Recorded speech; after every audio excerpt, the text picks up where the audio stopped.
Le point très important de cette semaine, c'est la découverte, vous l'avez peut-être vu sur ma page Facebook, par surprise. Je dirais presque, je me suis sentie trahie d'une cotisation qui va être augmentée, une cotisation maladie qui va être augmentée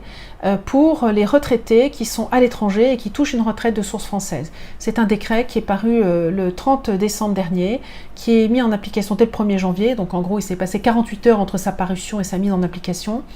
et il s'agit donc d'augmenter cette cotisation maladie de 1,7 points. C'est la méthode qui est profondément contestable, cette décision dans un coin, sans nous en parler, aucun parlementaire n'a été consulté, c'est profondément injuste, d'autant que si quelqu'un s'aventurait, ce qui est le cas, j'ai cru comprendre dans les cabinets ministériels, à comparer cette hausse à la hausse de la CSG pour les retraités résidents, il y a un point sur lequel ils s'en différencient totalement, s'il n'y en avait qu'un, c'est que les résidents, les retraités résidents, eux, ceux qui sont en France, cette augmentation, elle est modulée selon leur revenu fiscal de référence. Les plus petits revenus fiscaux de référence ne sont pas soumis à cette hausse de la CSG, alors que nos retraités, qui sont à l'étranger, eux sont tous soumis, sans aucune distinction de revenus, à cette hausse. C'est profondément injuste sur le choix qui a été fait, c'est profondément choquant sur le plan de la méthode, en catimini sans prévenir personne. Et enfin, il y a d'autres points sur lesquels les retraités non résidents se distinguent fortement des retraités résidents. Il faut juste se poser la question de savoir pourquoi un retraité qui a une pension de retraite de source française fait le choix de ne pas passer sa retraite tranquillement en France, alors qu'après tout, il pourrait se dire: en France, j'ai ma famille, j'ai mes amis, j'ai mes repères,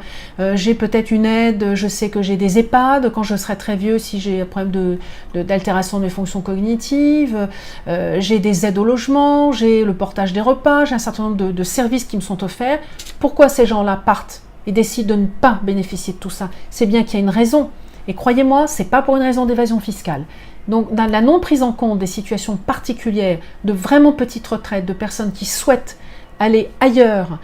pour avoir un niveau de vie plus agréable, je regrette infiniment que cet aspect n'ait pas du tout été pris en compte. Et puis par ailleurs, parmi nos retraités, il y a aussi des retraités qui choisissent, eux ils ne sont pas français, mais ils sont étrangers, ils vont simplement rejoindre leur famille après avoir donné 40 ans de leur vie professionnelle à la France. Il faut réfléchir à comment on peut équilibrer tout ça. Voilà, donc une décision profondément choquante, ça aurait pu être mon 4e point fort de la semaine.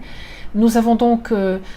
tous les députés français de l'étranger de la majorité ont donc écrit un courrier conjoint et signé un courrier conjoint aux 4 ministères, enfin au ministre des Comptes publics, et je ne doute pas qu'il transmettra ceci aux 3 autres ministres signataires de ce décret,